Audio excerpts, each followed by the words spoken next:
Je reviens. Batongi ba université na Mbujimai na kanangi pananga. Est-ce que vous avez autant qu'on a basate? Tout le monde sont ici.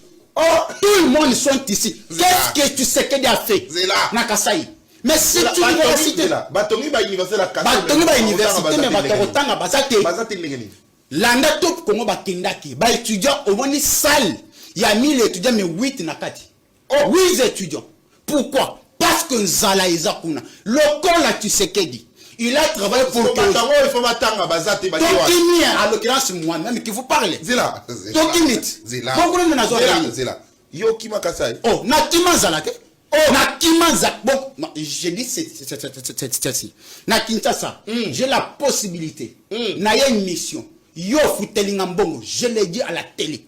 Naye au Kabelingambongo ya Kolia. Fait transport na Zongi. Nakin. Natikapa nakana na Mbujimai. Voilà.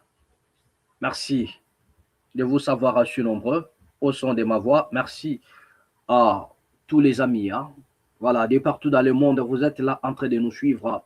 Bien aimé, merci beaucoup. Merci. Donc, vous venez de voir, ce n'est pas moi qui l'ai dit, c'est un ressortissant du Kasaï.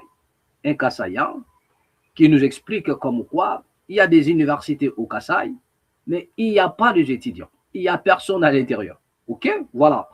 D'accord. Lorsque vous assistez à ce genre de choses, ça s'appelle de l'incapacité, ça s'appelle de l'incompétence. Hein, vous comprenez? Voilà. Ça prouve en suffisance que les autorités congolaises, en majorité, la majorité sont incompétentes. Vous voyez?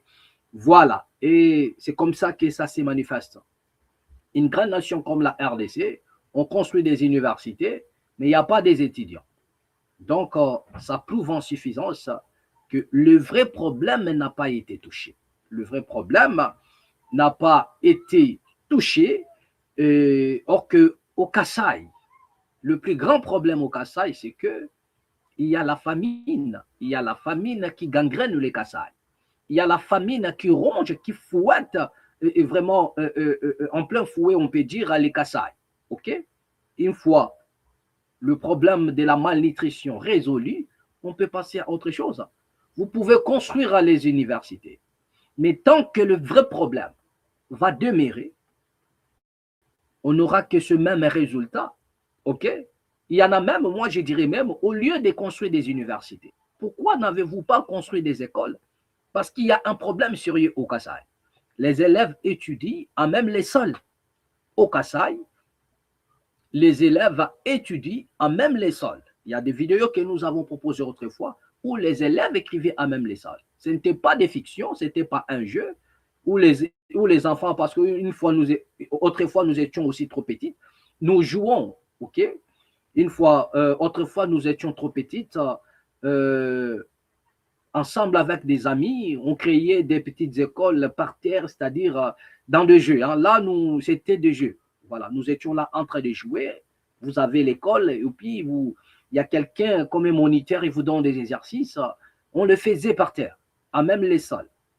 Mais ce que vous voyez, vous avez vu autrefois au Kasaï, ce n'était pas dans un jeu, mais c'était dans le réel, dans le vrai vie, où les enfants étudiaient à même les sols. Il y en a même qui étaient il n'y avait même pas un hangar. Ils étudiaient sous un arbre, tout ça là, et à même les sols. Donc, il n'y a qu'en République démocratique du Congo, vous pouvez assister à ce genre de choses. C'est-à-dire que ce sont des choses un peu endémiques. OK? Ce qui se passe en République démocratique du Congo est un peu endémique. OK? Où les enfants étudient à même les sols, où vous avez des universités, il n'y a pas des étudiants. D'accord? Donc, c'est un peu endémique. Voilà ce que moi j'ai dit. Donc, ça prouve en suffisance que le vrai problème n'a pas été touché. OK? Alors que nous savons tous que parmi toutes les provinces en République démocratique du Congo, c'est le Kasaï qui est fouetté vraiment. Il est fouetté par la malnutrition très élevée. D'accord? Donc, le vrai problème demeure encore. Il faudrait d'abord y remédier avant de passer à autre chose. Vous comprenez? Voilà. Sinon, vous n'aurez que des bâtiments et après, mais il n'y aura personne. Parce que le ventre enfamé n'a point d'oreille. OK? Voilà. D'accord. Donc, moi, je crois que le message est passé. Merci beaucoup à tous les amis. Abonnez-vous. Je vous prie de bien vouloir vous abonner ici dans la mat officielle là, pour que l'audience continue de s'étendre, bien aimé, car c'est grâce à vous que nous sommes là. Bien aimé, rapidement, nous allons partager avec vous. Nous avons deux grands sujets. Et ensemble avec vous, nous allons partager. Nous allons parler voilà, des migrants.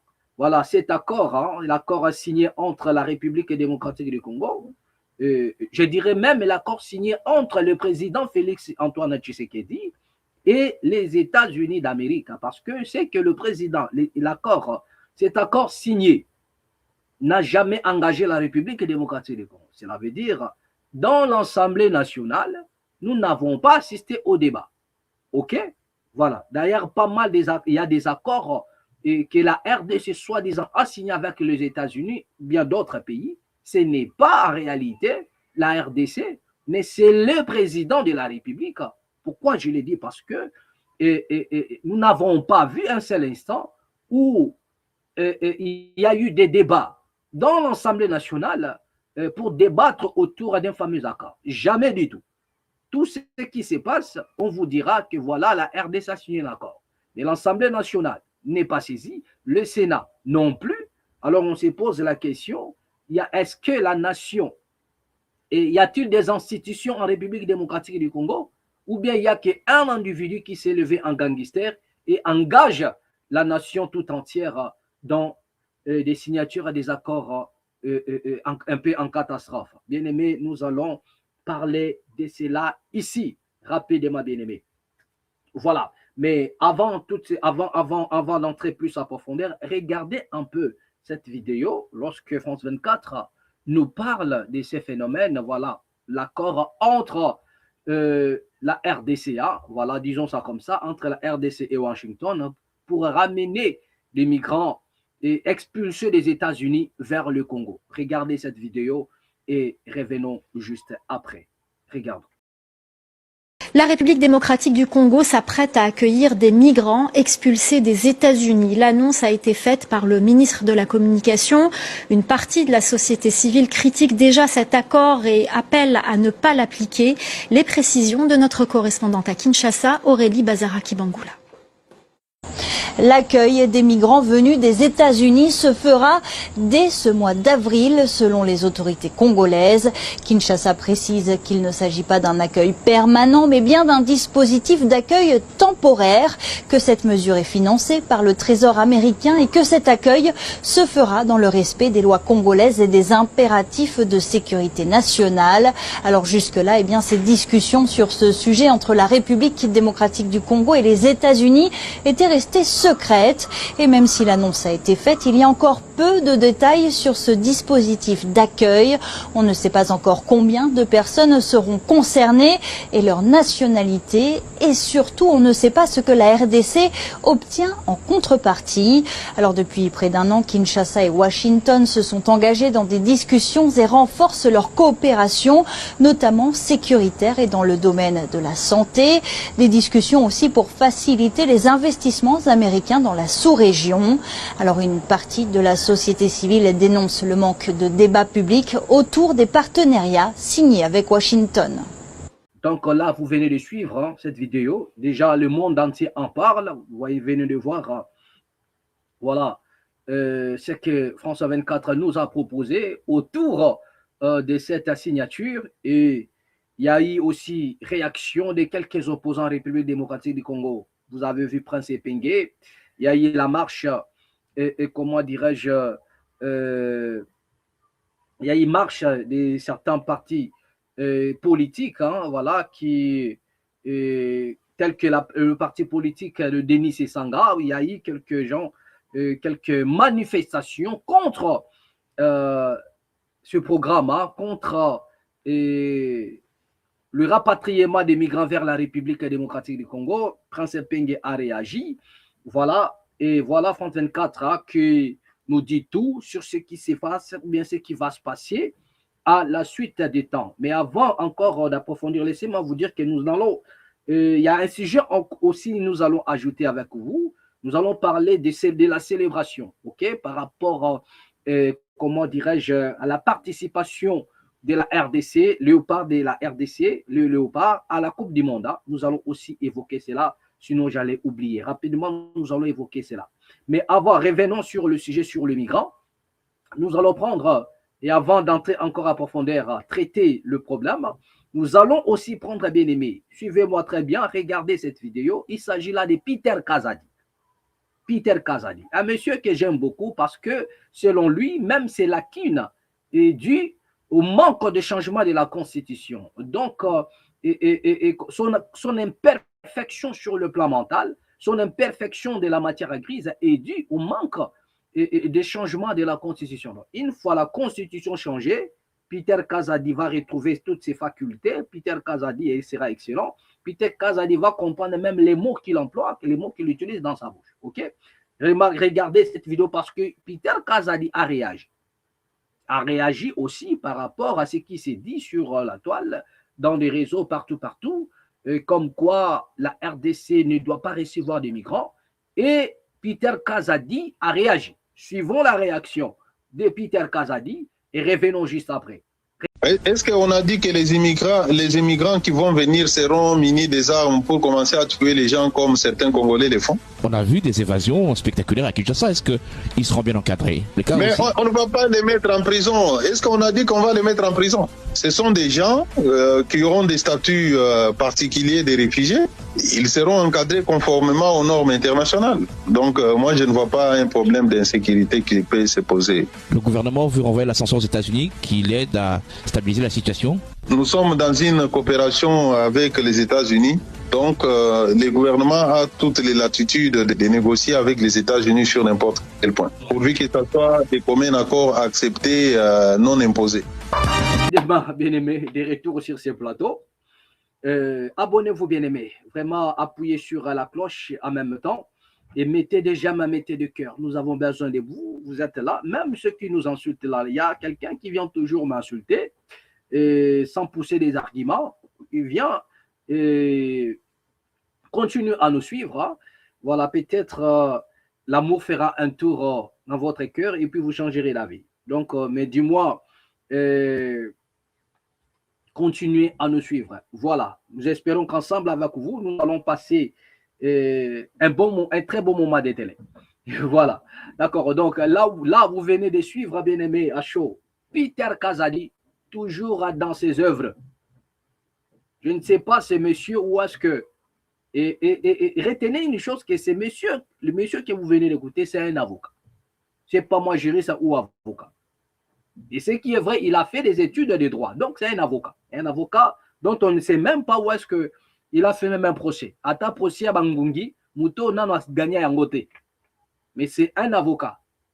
Il est passé inaperçu comme un ministre de l'Intérieur. Vous avez les images. Et il revient encore. Voilà les gens qui veulent diriger le Congo. Dont la matière grise est cramée. OK? Là où on part, il y a deux éléments que nous avons prélevés dans le discours qu'il a eu à tenir là dans voilà, son interview. Il y a deux éléments que nous allons soulever. Je ne sais pas si les gens ont prêté attention. Là où on parle des migrants, ce monsieur parle en disant, suivez vous-même cette vidéo et vous allez comprendre que ces messieurs, même si la plupart, ils ont des enfants en Europe. Même ces enfants, en écoutant leur papa, ils vont se dire, mais attends, ces messieurs, les papas nous foutent la honte vraiment. OK? D'accord. donc, ils seront encadrés conformément aux normes. Conformément aux normes internationales. Ça, c'est la première des choses. Peter Kazadi nous dit, parce que lui parle des immigrants, les immigrants. Hein? Voilà, d'accord. Donc, laissons un peu son affaire là. Peter Kazadi dit, les migrants seront traités conformément, ils seront encadrés conformément aux normes internationales. La deuxième des choses, Peter Kazadi dit que lui ne voit pas, selon lui, il ne voit pas les problèmes de l'insécurité qui doivent s'opposer en ramenant les migrants en République démocratique du Congo. Retenez ces deux choses-là. Parce qu'il y en a des gens qui suivent des vidéos, qui suivent, mais qui ne comprennent rien du tout. Il y a comment dirais-je, il y a deux éléments clés que nous avons soulevés dans ce que Peter a dit. La première des choses, il dit que les migrants qui vont débarquer en République démocratique du Congo, selon les accords signés par Tshisekedi, que nous disons, les accords là n'auront pas lieu, ne vont pas, comment dirais-je, s'accomplir, mais lui dit, ils seront encadrés conformément aux normes internationales. Et la deuxième des choses, il enchérit en disant, lui ne voit pas l'insécurité que ça peut causer. Donc, il ne voit pas l'insécurité que ces migrants-là peuvent causer en République démocratique du Congo. Et la personne qui vous parle de cela, il fut un ministre de l'Intérieur en République démocratique du Congo. Je vous avais dit que c'est le seul ministre de l'Intérieur qui est passé inaperçu. Même le Congolais et même à Kinshasa ne s'étaient pas rendu compte qu'il y avait un ministre de l'Intérieur. Et où il y en a même d'autres jusqu'à présent. Ils ne savent pas qu'il y a eu un certain ministre de l'Intérieur au nom de Peter Kazali. Okay? Regardez la réflexion de ces messieurs. Regardez un peu. C'est-à-dire que même un enfant de 6 ans,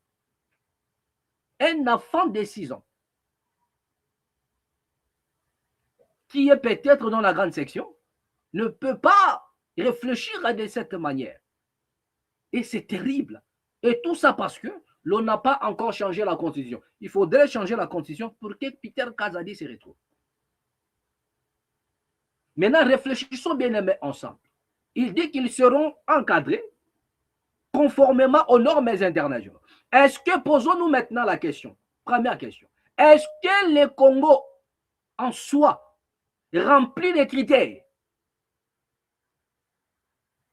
Des critères qui peuvent faire du Congo un pays de normes, qui remplit des critères ou bien qui est dans des normes internationales. Est-ce que le Congo remplit les critères pour être un pays qui a des normes internationales?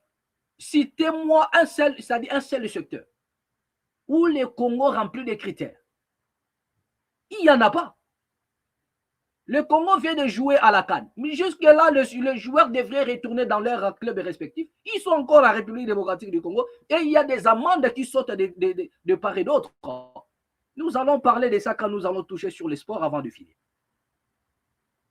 Il n'y a pas de normes internationales en République démocratique du Congo.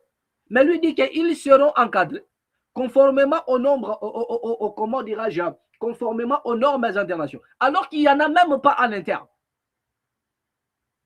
Sur le plan administratif, les Congos n'est même pas dans les normes. Les Congos n'est même pas dans les normes. Sur le plan diplomatique, les Congos n'est pas dans les normes. Sur le plan sécuritaire, le Congo n'est pas dans les normes. Sur le plan social, le Congo n'est pas dans les normes. Sur le plan sanitaire, le Congo n'est pas dans les normes.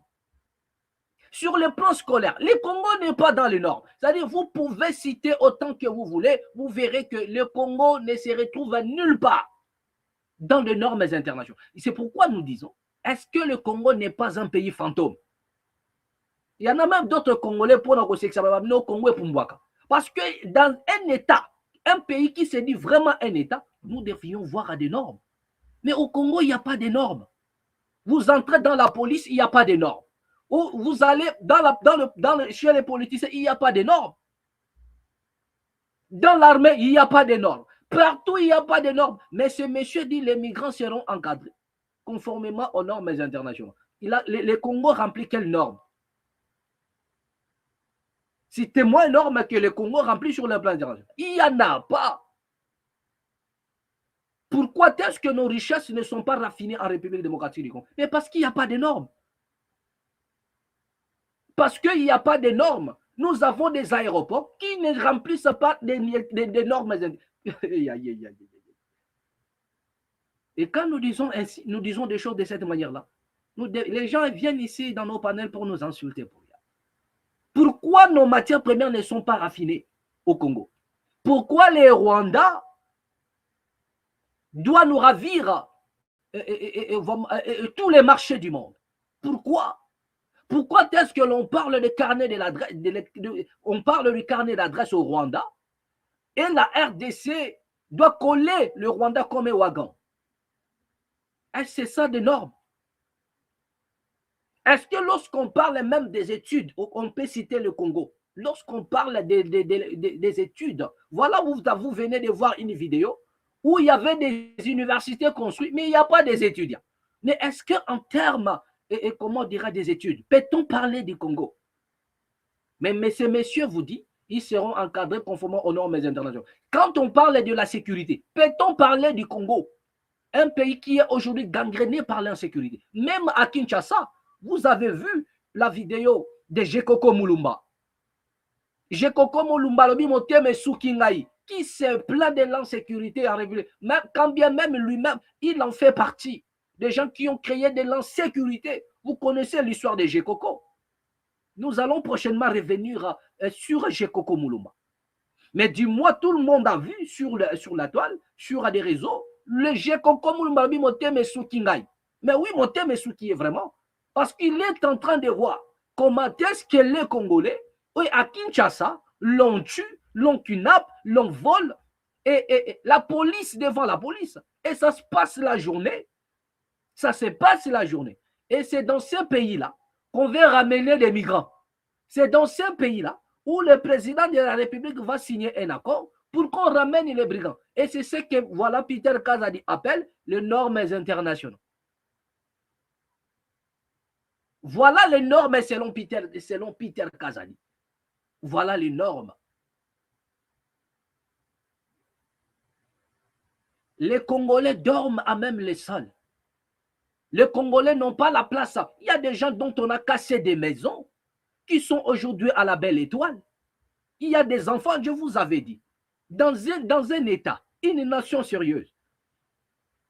Une nation pense chaque individu. L'État doit penser à chaque individu. On doit se poser la question. Il y a des enfants qui vont à l'école. Nous avons cassé leur maison. Et soi-disant, ils avaient mal construit. Moi, je vous avais dit, bien dès le premier instant où ils ont commencé à casser, je vous avais dit, vous serez surpris. Partout où ils sont en train de casser, ils ne feront rien du tout. Au contraire, vous serez surpris de voir les expatriés récupérer tous ces partis-là. Ce sont des gens, ce sont des cupides. Ce sont des gens qui veulent détruire la République démocratique du Congo. Et ça, c'est le business. Un État qui pense à chaque individu, on doit se poser la question. Mais parmi les familles auxquelles nous avons détruit des maisons, il y en a des enfants. Mais ces enfants-là feront comment pour aller à l'école? Une fois la maison détruite, une fois leur maison détruite, ils feront comment pour se rendre à l'école? Ils feront comment pour faire leurs besoins? L'État ne pense pas à cela. Il s'en fout éperdument. Vous avez vu même les morts. Ça dit qu'il y a même des gens. Ici, je refuse de vous balancer cette vidéo où la dame est en train de pleurer. Peut-être prochainement. À cause de Makambo Kobuka Bandaku. Ils sont venus casser la maison d'une dame. Et la dame était en déplacement. Les gens du quartier leur ont dit qu'il y a un enfant qui dort à l'intérieur. Il y a un petit bébé qui dormait à l'intérieur. Ils ont refusé de laisser même la maman venir à récupérer son enfant. Ils ont cassé. Le mur est tombé sur l'enfant. Le bébé est mort. Vous porterez l'inter-responsabilité de ce sang innocent. Ah oui, le sang de cet enfant vous hantez, Bino. Le sang de cet innocent va vous hanter toute votre vie. La vidéo est là. Nous allons la balancer prochainement. Vous allez voir comment la dame pleure. Quelle est cette nation qui peut infliger des mauvais souvenirs à sa population? Quelle est cette nation? Et c'est ce que vous appelez des normes. Et Peter Kazadi vous dit, ils seront encadrés conformément aux normes internationales. Y a-t-il des normes internationales au Congo? Normes à côté. Le Rwanda nous a ravi tous les marchés parce que nous manquons des normes. Les aéroports qui ne remplissent pas des normes. Des aéroports où l'on vous dit que des cargos ne peuvent pas décoller dans vos aéroports. Des petits aéroports qui n'ont pas de normes. Des pistes qui ne sont pas contrôlées, des pistes qui sont sales. Et le Rwanda continue de ravir. Ils ont compris que le Rwanda a des pistes qui remplissent des conditions. Ce n'est pas en disant cela nous devenons pro-rwandais, mais ça c'est la vérité. Dans le cadre des échanges un peu commerciaux, le Congo a perdu des marchés parce qu'il n'est pas dans les normes. Il n'est pas dans les normes. Lorsqu'on parle du Congo, lorsqu'on s'intéresse au Congo, c'est lorsqu'on a besoin d'aller piller des richesses. On a besoin de piller les matières premières. C'est là où on s'intéresse au Congo. Lorsqu'on a besoin de faire un deal pour piller la République, c'est là où on s'intéresse au Congo. Mais lorsqu'il faudrait faire un échange digne de ces noms, le Congo est mis à l'écart. Lorsqu'il faudrait parler des vraies choses, conformément aux règles, aux normes internationales, on ne fait pas allusion au Congo. On ne fait pas allusion au Congo.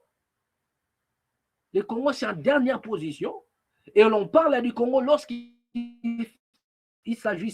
s'agit d'aller piller des matières premières. Comme ce que le gangster de la Maison Blanche est en train de faire. OK? L'homme qui parlait que non, il voulait prendre, il réclamait même le prix Nobel de la paix. Et tout ça sur le dos du Congo. Mais après le signature, depuis le mois de décembre, les accords du 4 décembre à Washington, depuis ce jour-là jusqu'à nos jours, est-ce que la paix est revenue au Congo? La paix n'est pas revenue au Congo. La paix, bien aimée, n'est pas revenue au Congo.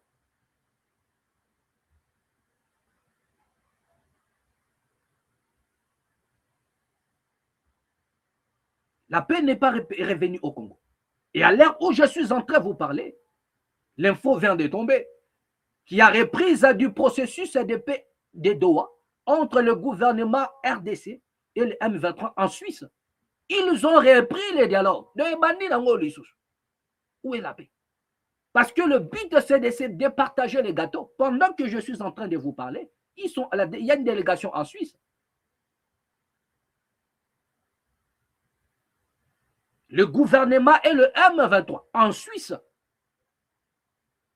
pour répondre pour parler de Doha. Donc, ils sont là en train de se pavaner entre eux, de vouloir se départager les gâteaux et les gongos.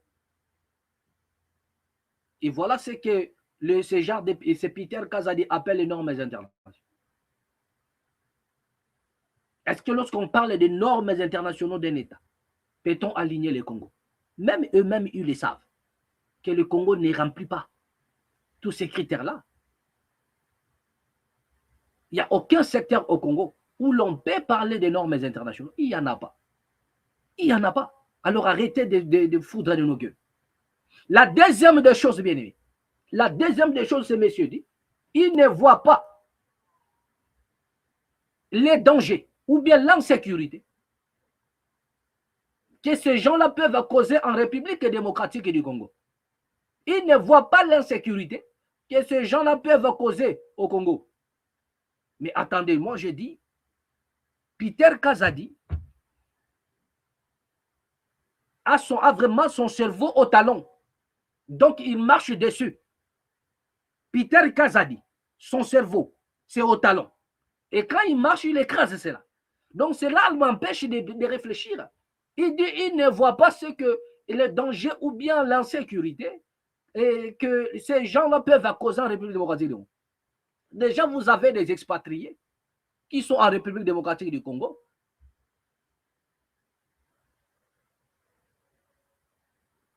Qui sont eux aussi une source de l'insécurité.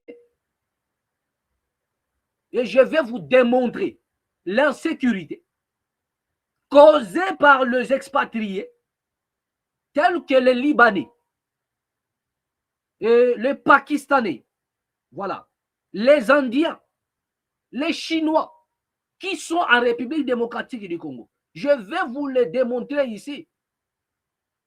Je vais vous montrer cela. C'est aussi une source de l'insécurité. Et à Kinshasa même, n'en parlons pas. Mais ce monsieur aveuglé par les pouvoirs, ou bien ce n'est même pas aveuglé mais par l'insuffisance de la matière grise. Tellement il a son cerveau au talon, il marche dessus, il ne peut pas comprendre les choses. Mais revenons dans ce qu'il a avancé ici.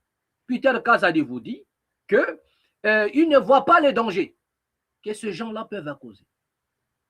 Mais messieurs, vous êtes malades ou quoi? Déjà, ces gens-là, ils doivent être, selon Washington, être chassés des États-Unis pour une cause. C'est que ce sont des brigands, ce sont des malfaiteurs et ce sont des bandits. Si les États-Unis veulent expulser ces gens-là, et parmi les raisons, vous avez vu les gangsters de la Maison-Blanche les dire que ce sont des gens qui viennent causer de l'insécurité aux États-Unis. Ce sont des gens qui viennent propager de la drogue aux États-Unis. Donc la cause est déjà là. Mais Peter Kazadi, pour bien réfléchir, on doit changer la constitution. Il vous dit que non, lui ne voit pas le danger ou l'insécurité. Alors que ces gens-là sont expulsés des États-Unis d'Amérique pour cause de l'insécurité. Pour cause, ce sont des bandits. Pour cause, ce sont, je ne sais pas moi, des assassins. Parce que c'est comme ça que Donald Trump les a taxés. Le gangster de la Maison-Blanche les a taxés des assassins, des brigands, des voleurs, des bandits.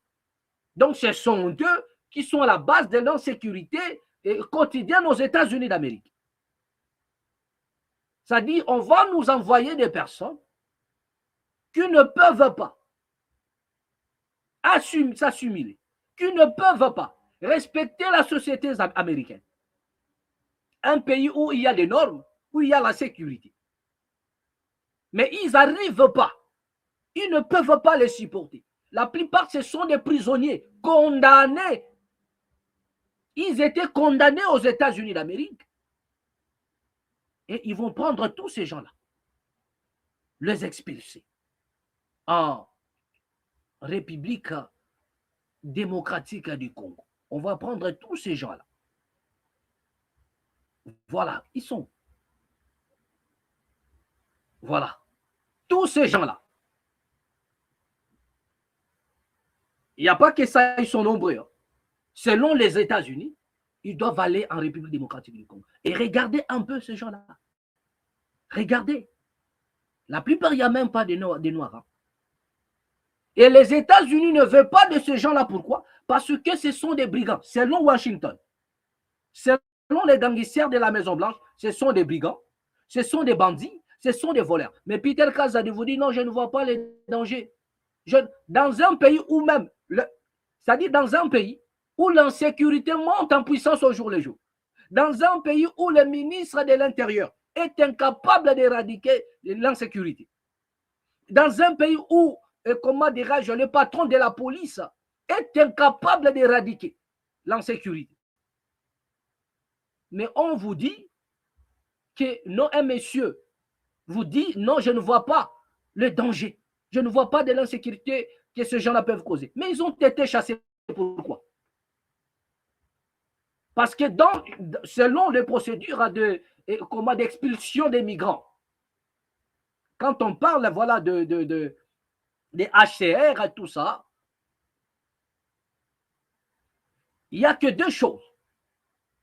Les migrants sont rapatriés, soit dans leur pays d'origine, ou bien dans un État, dans une nation où ils ont mis pied. Et si les enquêtes sont faites, il y en a des enquêtes menées, et on trouve qu'ils ne peuvent pas retourner chez eux. On trouve que il n'y a pas un seul pays où ils ont transité avant de débarquer aux États-Unis. Ils sont obligés de les garder. Ils sont obligés de les garder. Ils sont obligés de les garder. Mais voilà maintenant la politique des États-Unis. Ils mettent de l'argent pour corrompre la conscience des autorités africaines. Il y a pas mal de pays qui ont dit non, qui ont compris que ça, c'est une manière de nous déstabiliser encore, qui ont dit non. Mais il n'y a que les Congolais qui peuvent surfer sur ça. Ils ont mis les paquets. Il n'y a que les Congolais qui peuvent surfer sur ça. On met de l'argent, ils vont signer les accords. Nous, on vous donne de l'argent et prenez les migrants. Prenez les migrants. Et Peter Kazadi vous dit, ils seront voilà, encadrés par rapport, conformément aux normes internationales. Déjà, vous avez des déplacés internes. Plus de 7000 déplacés internes qui sont même portés disparus. Vous n'arrivez pas à les encadrer. Et à l'heure où je vous parle, il y a des combats qui ont repris. Plus de 40 000, hein, plus de 40 000 Congolais.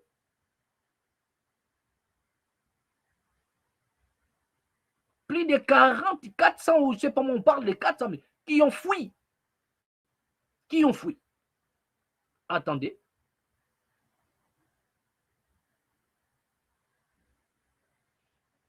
Nous allons essayer ensemble avec vous. Voir une chose.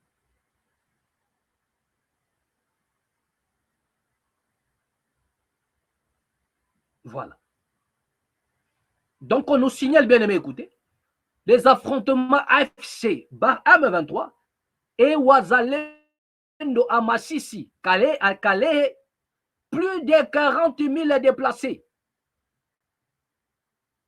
C'était le vendredi. C'était le vendredi. Plus de 40 000 déplacés vers Walikali. OK? Qui ne sont même pas protégés. Là, il n'y a pas de normes internationales qui interviennent. Mais seulement le migrant en provenance des États-Unis d'Amérique qui seront encadrés selon les normes internationales. Mais attendez, je vous dis que ces gens-là ont leur cerveau sur les talons, sous les talons, et ils marchent dessus. Ils ont leur cerveau sous les talons, ils marchent dessus.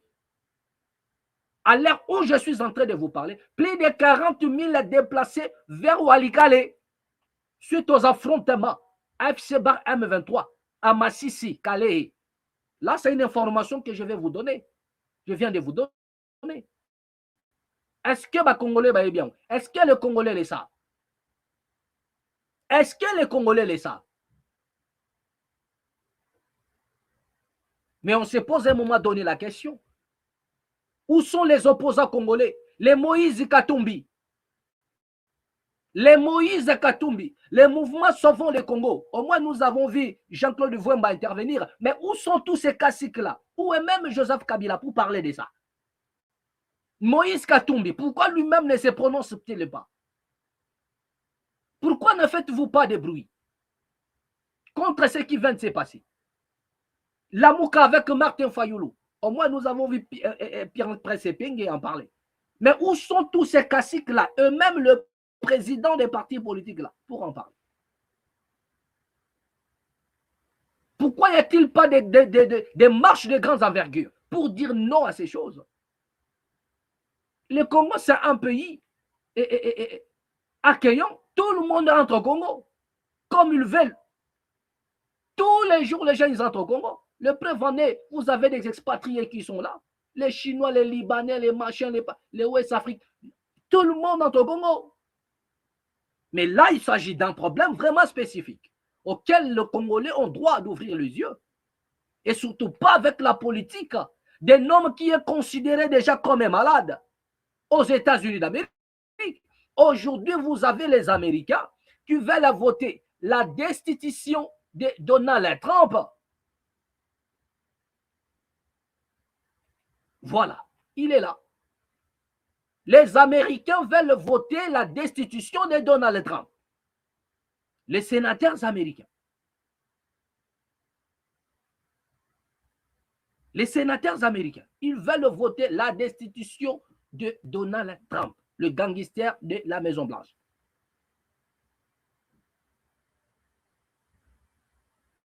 Mais pourquoi jusque-là, personne ne comprend? Pourquoi jusque-là, personne ne comprend?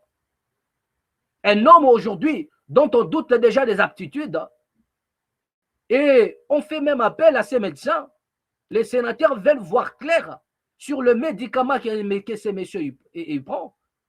Parce qu'ils se rendent compte que non, ce monsieur est malade, il a perdu toutes les facultés. Pourquoi ils se sont rendus compte qu'il est en train de faire chavirer les États-Unis d'Amérique? Et c'est avec une telle personne, on doit aller signer encore les accords. C'est avec une telle personne qu'on doit aller signer les accords.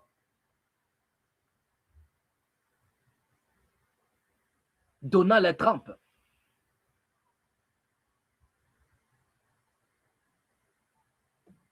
C'est avec une telle personne que les Congolais, le Congo, doit aller signer les accords. Attendez, nous allons voir quelque chose rapidement. Nous allons voir une chose rapidement. Bien-aimés, ici, on nous parle là. Je vais vous lire quelque chose sur la destitution de Donald Trump. Ce n'est pas la première fois que ce monsieur soit menacé de la destitution.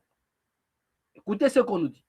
La première procédure de destitution de Donald Trump, 45e président des États-Unis, est la procédure législative lancée par les partis démocrates envers le président américain, le président américain issu des républicains. Elle s'étend de la fin de l'année 2019 au début 2020. Il a été déjà menacé de la destitution. Les sénateurs avaient compris que nous avons un gangster à la Maison-Blanche et il constitue un danger pour l'Amérique. Et pendant ce temps, personne n'avait compris. Et là, nous assistons maintenant au deuxième mouvement de la destitution des gangsters de la Maison-Blanche. Qu'est-ce que nous dit la bien-aimée? Donald Trump peut-il être démis de ses fonctions à la suite des déclarations de Donald Trump sur l'Iran évoquant l'éradication d'une civilisation entière? Voilà les propos tenus par Donald Trump, qui a fait en sorte que les sénateurs s'élèvent encore, puissent s'élever encore aux États-Unis. Et cette fois-ci, demandant à ce que les médecins qui souvent l'habitude de traiter Donald Trump, puissent se manifester et montrer les médicaments que Donald Trump. Donc, c'est-à-dire que les choses chauffent à l'heure actuelle aux États-Unis. Il évoque l'éradication d'une civilisation. Donc, ce qui veut dire effacer l'Iran de la carte. Parce qu'éradiquer toute une civilisation, c'est effacer toute une nation. C'est effacer toute une nation de la carte. Et les Américains ont compris, non, non, non, non, non. Ce monsieur est allé vraiment à l'extrême. Et il est considéré comme malade.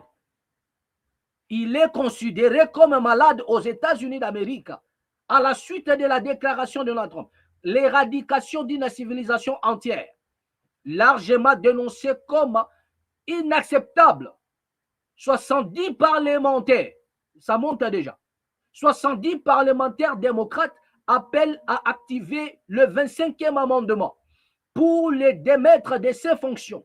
Une telle procédure est-elle réellement envisageable? La question se pose.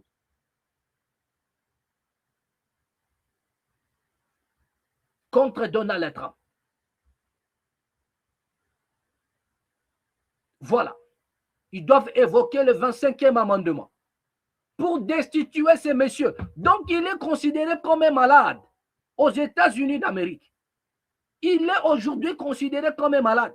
L'homme, quelqu'un qui a perdu toutes ses facultés, quelqu'un qui est en train de faire en sorte que les États-Unis deviennent la risée de tous. Même les Européens aujourd'hui commencent à dire non aux Américains via la politique que Donald Trump est en train de mener. Il est considéré comme un fou. Quelqu'un qui a perdu la tête, quelqu'un qui est malade, qu'on doit destituer aux États-Unis d'Amérique, ce n'est pas moi. Plus de 70 sénateurs se sont levés. Et ils appellent à la destitution, évoquer le 25e amendement. C'est-à-dire, dans leur constitution, ça leur permet de destituer Donald Trump, un homme qui veut faire chavirer les États-Unis d'Amérique. Et c'est avec une telle personne que le président Tshisekedi va s'élever pour engager la République démocratique du Congo. Donc, à un moment donné, nous disons, si, parce qu'il y a un adage qui dit, lorsque vous courez après un fou, on risque aussi de vous traiter de fou ou bien de vous confondre à un fou. Si un fou débarque chez vous, il prend vos habits pendant que vous étiez sous la douche, ne courez pas après pour le poursuivre. Sinon, vous serez, c'est-à-dire, on risque de vous traiter de fou aussi. Donc, si ces messieurs, aujourd'hui, on remet en cause ses aptitudes, sa capacité de diriger un État, il est traité de malade. Et le président Tshisekedi va aller signer les accords avec une telle personne. C'est-à-dire, il y a aussi de quoi à remettre en cause les aptitudes du président de la République Tshisekedi.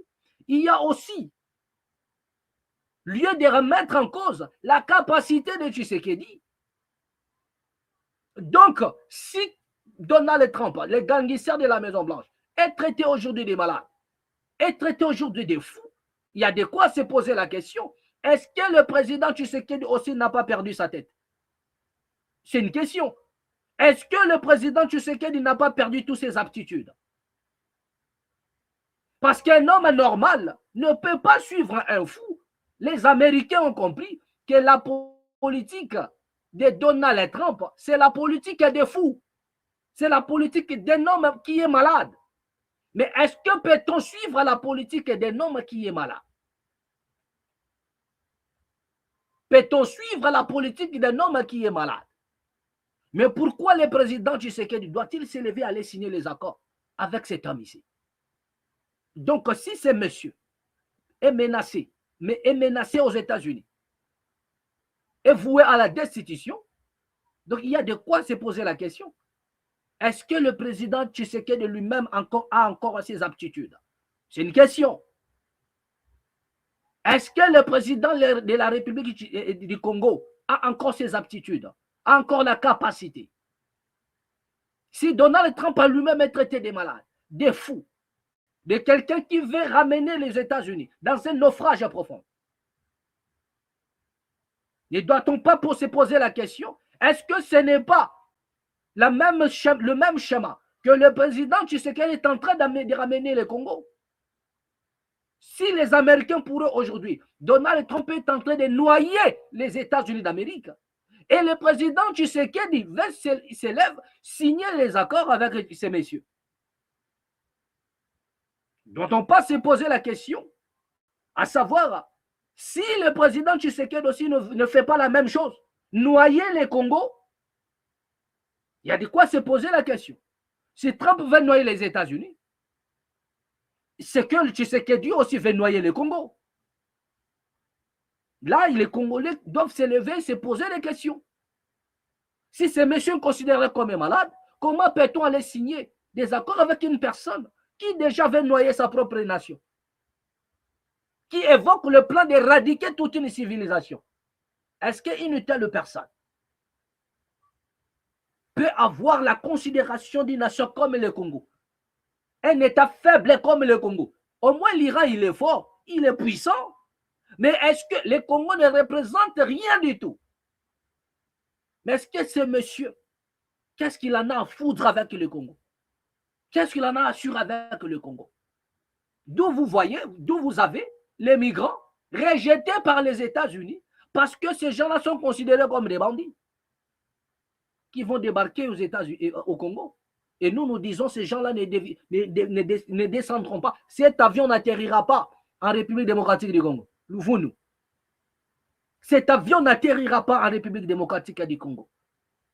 Donc ces gens-là veulent venir déposer des gens au Congo pour foudre du bordel au Congo. C'est comme ça. Parce que quelqu'un qui évoque déjà éradiquer une civilisation, qu'est-ce qu'il en a à foudre? Parce que depuis la nuit du temps, ils ont toujours œuvré dans le but de balkaniser, dans le but de découper le Congo.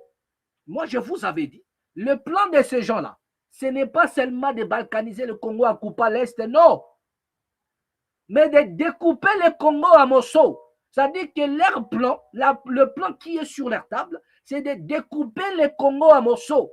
Chaque province doit devenir un État. Voilà leur plan. Non, le Congo est trop grand. Ils ne méritent pas le Congo à cause de nos politiciens. Ces gens-là le disent. L'Algérie est trop grand, est plus grand que le Congo. Pourquoi ces gens-là n'évoquent-ils pas cette pensée d'aller balkaniser l'Algérie ou bien découper que chaque province de l'Algérie devienne un État. Parce que les autorités sont sérieuses. Ah oui, ceux qui dirigent l'Algérie sont sérieux. Mais au Congo, il y a des moins sérieux. Il y a des fêtards, des ambianceurs qui ne sont pas dignes de diriger le Congo. Ils ne sont pas dignes de diriger le Congo. Et ces gens-là veulent balkaniser, découper le Congo. Donc on va pour vous déstabiliser d'abord, on envoie des gens là-bas. Et je ne crois pas que ces gens-là seront eux-mêmes contents. Lorsque le Rwanda a signé les accords, le Congo a dit non, les autorités congolaises ont dit non. Ils ont compris, le but c'était de déstabiliser l'Est, de déstabiliser le Congo. Mais pourquoi cette fois-ci vous allez accepter? Alors qu'ils vont maintenant descendre chez vous. Donc ils étaient jaloux de voir que les Rwandais vont encaisser l'argent. Ils ont écouté la somme proposée par la Grande-Bretagne. Ils ont dit, ah, pourquoi bisauter? Là maintenant, c'est les États-Unis d'Amérique. Là maintenant, c'est les États-Unis d'Amérique qui vient proposer maintenant. Là maintenant, c'est les États-Unis d'Amérique qui vient proposer maintenant. Voilà, ils disent oui. Or, le but, c'est de déstabiliser la République démocratique du Congo. Pourquoi dit-il oui maintenant? Parce qu'il y a l'argent. Et en suivant l'argent, le pays va faire naufrage. Les gens qui sont rejetés, sous prétexte que ce sont des bandits, mais un Peter Kazadi dit il ne voit pas l'insécurité. Alors que ces gens-là sont rejetés là-bas, cause l'insécurité.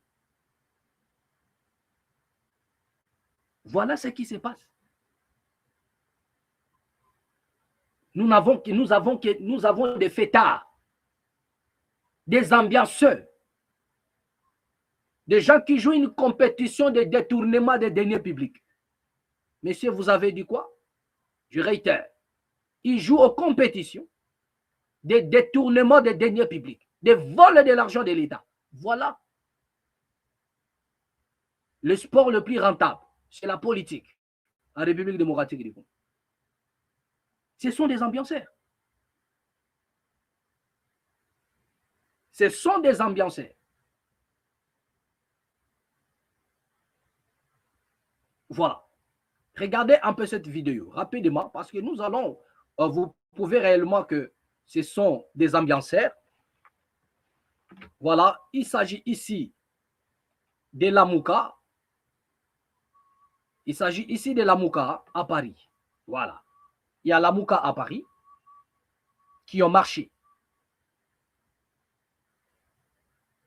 pour cause de ce qui se passe en République démocratique ou à démocratiser si vous voulez. C'est ça.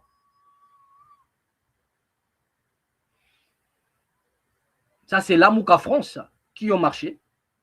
Et on nous signale ceci. À l'initiative de l'ESI de France, coordonnée par le CEP Patrick Mbamou, la coalition Lamouka a marché dans le rue de Paris ce samedi 11 avril 2026.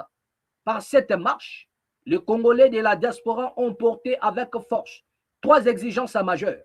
Un dialogue national inclusif, un non ferme à toute tentative de balkanisation, un rejet catégorique de tout changement de la Constitution.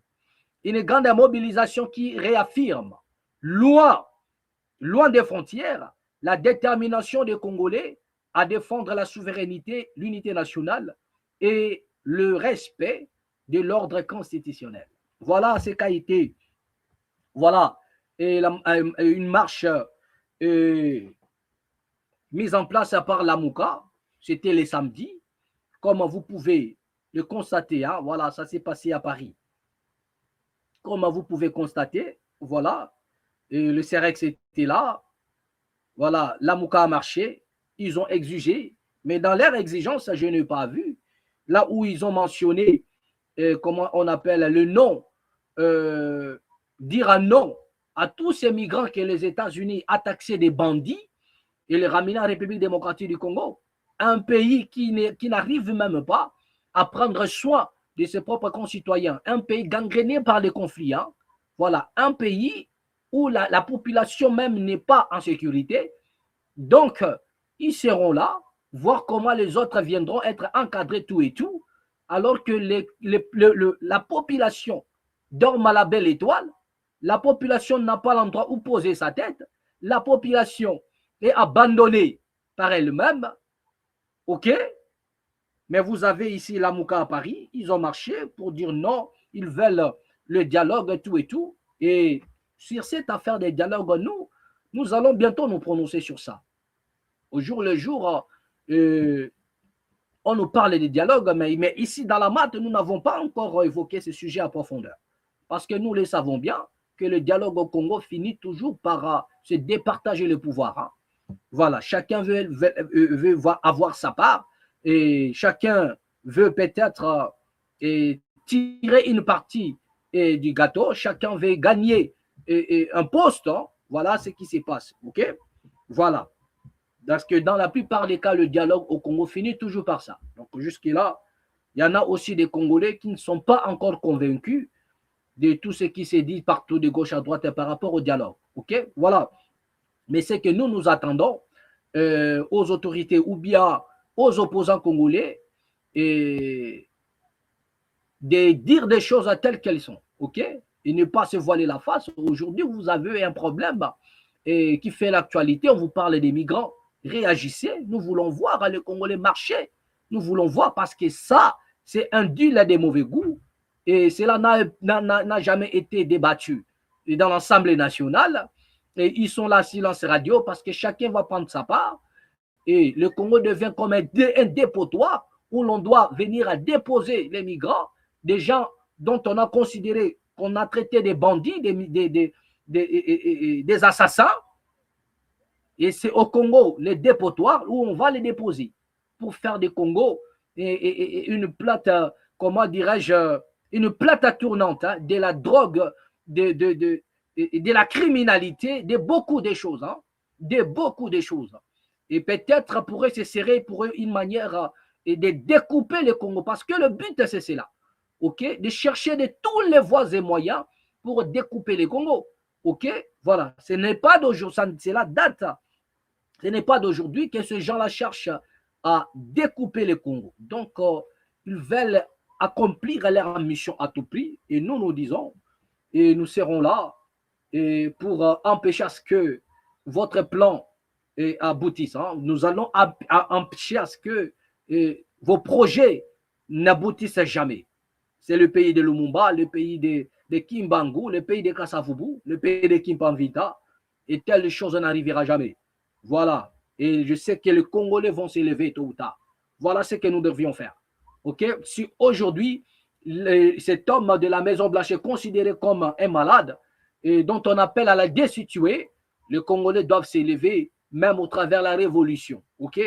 Seule la révolution peut libérer le Congo de ses détracteurs, de ses ennemis. Seule la révolution peut sauver le Congo.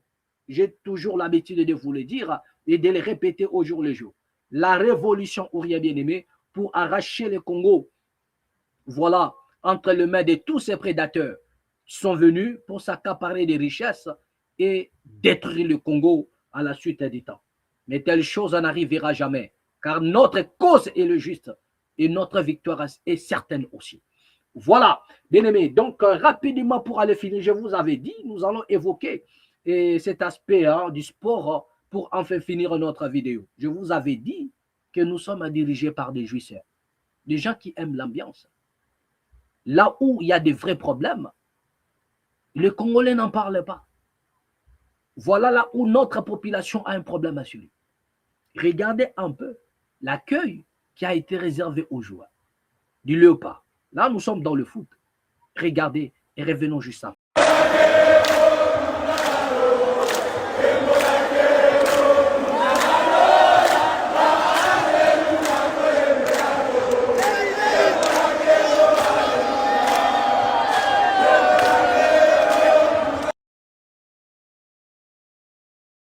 Bien-aimés, vous venez de suivre ce qu'a été l'accueil des joueurs. Là, nous sommes encore dans le contexte où nous parlons de foot. La RDC qui doit participer pour sa première fois et pour sa deuxième fois après, je ne sais pas moi, 50 ans, à la Coupe du Monde. Et ça fête de partout. Les autorités congolaises ont oublié que le Congo a des graves problèmes, des sérieux problèmes. Il y a l'argent, n'en parlons même pas de la somme colossale, la mise en place pour donner aux joueurs en dehors de leurs primes. Vous voyez, vous avez vu même, il y a des vidéos qui circulent où le président Tshisekedi a été confondu. On le traite de président de la fédération. Tout ça pourquoi? Parce qu'il a collé au wagon l'équipe nationale. Même le président de la fédération est quasi invisible. C'est l'ombre du président de la République Tshisekedi qui est en train de planer partout, à gauche et à droite. On vous parle du président Tshisekedi dans le foot. Et pendant ce temps, le pays va mal. Pendant ce temps, les Congolais souffrent. Ils n'ont rien. Ils n'ont pas d'eau potable. Ils n'ont pas d'électricité. Ils n'ont pas des infrastructures de qualité. Ils n'ont rien de bon. Il y a la famine. Tout va mal. Et par-dessus tout, de l'insécurité. En pleine ville de Kinshasa, vous avez vu Gekoko pleurer. En pleine ville de Kinshasa, de l'insécurité en outrance. De l'insécurité en outrance. Au cadre même, vous n'avez pas l'idée. Où l'on braque maintenant la journée. Et des criminels ne sont pas appréhendés. Les criminels ne sont pas mis aux arrêts. Le phénomène ne fait que continuer. Mais regardez comment les Congolais sont en train de se réjouir. Pourquoi? Parce que la RDC va participer à la Coupe du Monde. Mais qu'est-ce que la participation de la RDC à la Coupe du Monde vous apporte? Qu'est-ce que cette participation à la Coupe du Monde apporte dans vos assiettes, dans vos marmites? Rien du tout. Zéro. Ils sont en train de crier comme ça. Mais le soir, ils vont retourner pour ne rien trouver, pour ne rien manger. Voilà la jeunesse sacrifiée. Bien-aimé, la trompette que nous sonnons, c'est pour que cette jeunesse puisse sortir des tombeaux. Et ils sortiront. Laissez-moi vous dire, ils sortiront de leurs tombeaux. Le foot, c'est une distraction. C'est la distraction, le foot. Mais regardez comment est-ce que les Congolais, qui n'ont pas d'emploi, qui ne vivent pas dans de bonnes conditions, ils sont là en train de festoyer. Et pendant qu'ils sont en train de crier, il y avait même, vous avez vu dans les images, dans les réseaux sociaux, les autorités congolaises en boîte, en train de célébrer la victoire, sous des champagnes. Alors que cette population, après avoir crié, tout au long des ruelles de Kinshasa, ils vont retourner dans leur maison sans rien manger. Ils sont dans l'insécurité, ils dorment avec la peur au ventre, mais ils ne comprennent pas.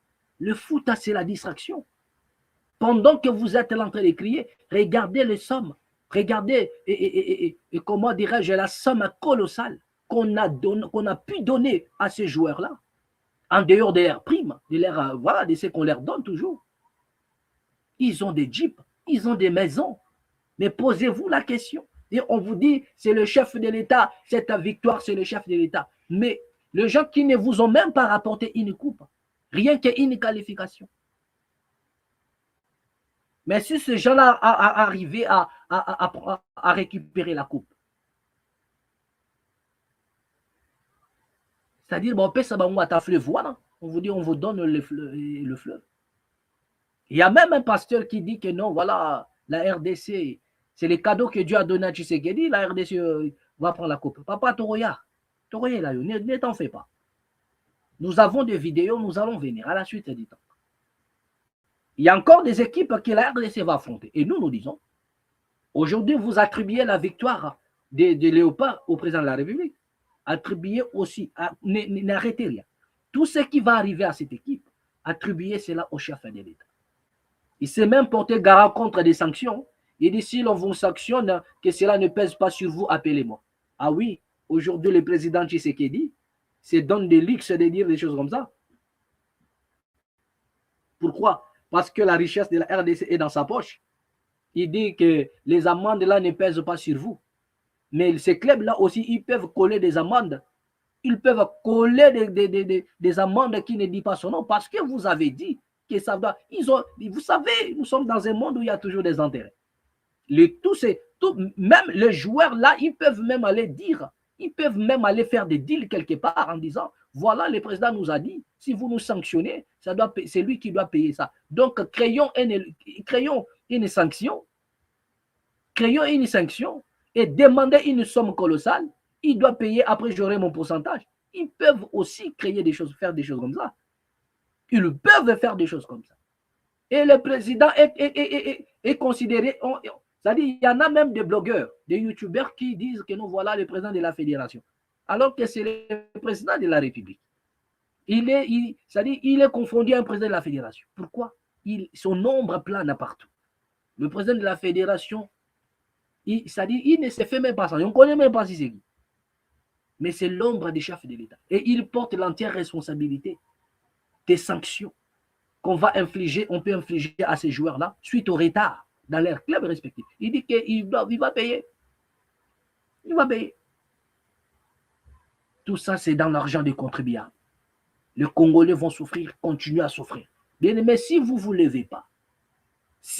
levez pas, pour changer des choses, les choses ne changeront pas non plus en République démocratique du Congo. Ah oui. On doit aider le président Tshisekedi à lui faire comprendre une chose, que la route qu'il a empruntée, c'est une fausse route. Le Congo va faire naufrage. Et il est même déjà en train de se noyer. Le pays est en train de se noyer. Si réellement il a l'amour de cette nation, il a besoin de se ressaisir un peu. Il a besoin de stopper un peu ses démarches. Car il est en train d'entraîner les pays dans les chaos. Et après lui. Donc le déluge qu'a parlé Mobutu, ce n'était pas avec Kabila. Nous sommes en train de constater que le déluge qu'a parlé Mobutu, apparemment, c'est maintenant que nous sommes en train de voir ça. Le déluge que Mobutu a dit après moi, c'est le déluge. Bien aimé, quand Mouzé le Père est venu, ce n'était pas le déluge. Ce n'était pas le déluge. Mais c'est maintenant que les Congolais sont en train de voir que le déluge est arrivé. Je suis en train de lire ça ici. Il y a quelqu'un qui m'a envoyé un message.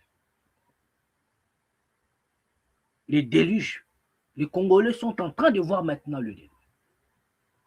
Mais levez-vous, réagissez, parlez, intervenez, faites du bruit. Levez-vous. La révolution ouvrière. Les joueurs sont bien payés.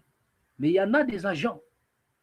Vous avez vu cette vidéo où ils se sont plaints.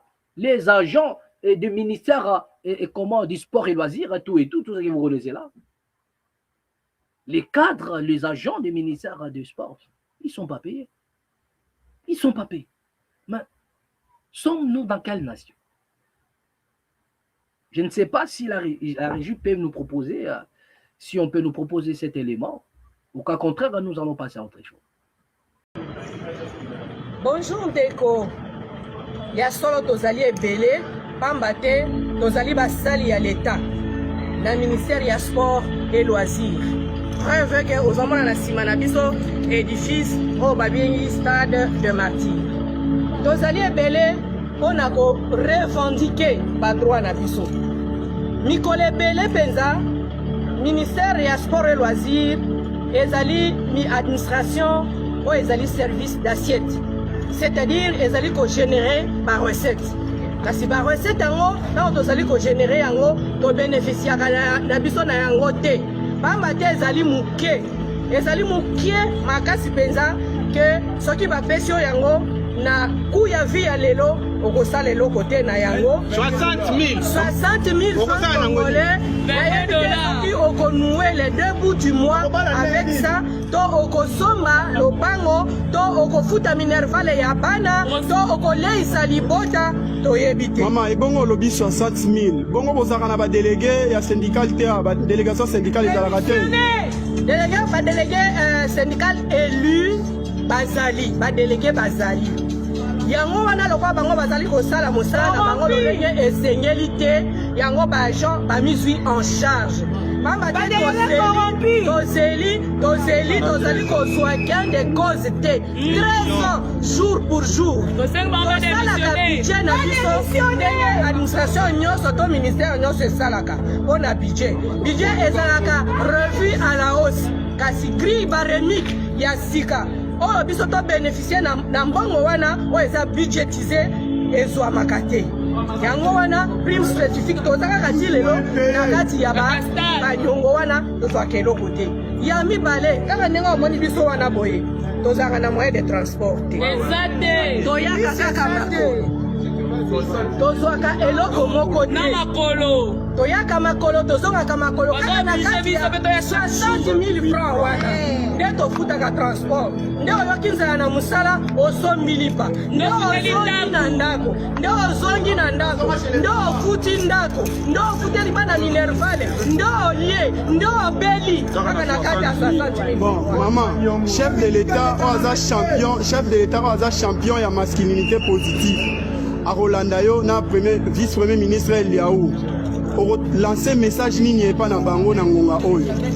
Premier citoyen qui est le président de la République biso tolele lié ndenga trouver solution na administration mosusu tozali komona baninga mosusu bapesi babiso ya transport baninga mosusu bamantisele bango transport atala pe likambo ya prime apesa atala pe likambo na biso ya sport biso tolele lié soki makoki emonani tokokomela ye tolingi ayamba biso po ayoka pasi na biso bazopotra biso na baattribution nde totikali boye administration ya sport etikali koki vide baattribution nyonso ezali kokende ekei na finance ekei na bipai mosusu totikali koki vide yango baza komonela biso ataye na biso likambo wana. Ebon mpona ministre sectoriel na bino boyebisa ye nini parce que kala mingi te awa match ya léopard na basénégalais robetama mpona éliminatoire ya coupe du monde bopesi léopard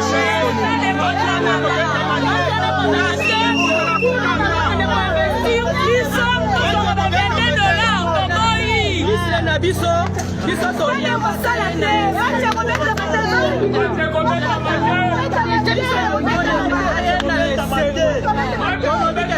mwana mboka na kati ya ministère excellence Didier Boudimbu ayamba biso banda tosolola na ye kaka mbala moko wana alaka biso une année après tomona eloko te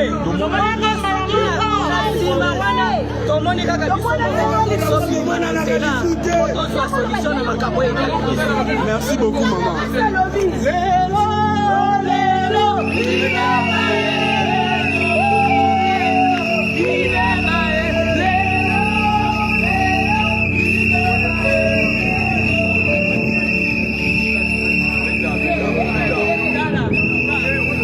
Des familles réclamer ce dont ils ont droit, mais rien du tout. Rien du tout. Ils doivent crever, parce que c'est ça. Les Congolais, ils doivent crever. Parce qu'ils ne méritent pas ça. Les Congolais doivent dormir à la belle étoile. Les Congolais doivent être sans toi. Pourvu qu'on puisse donner, comment dirais-je, mettre de l'argent dans la distraction.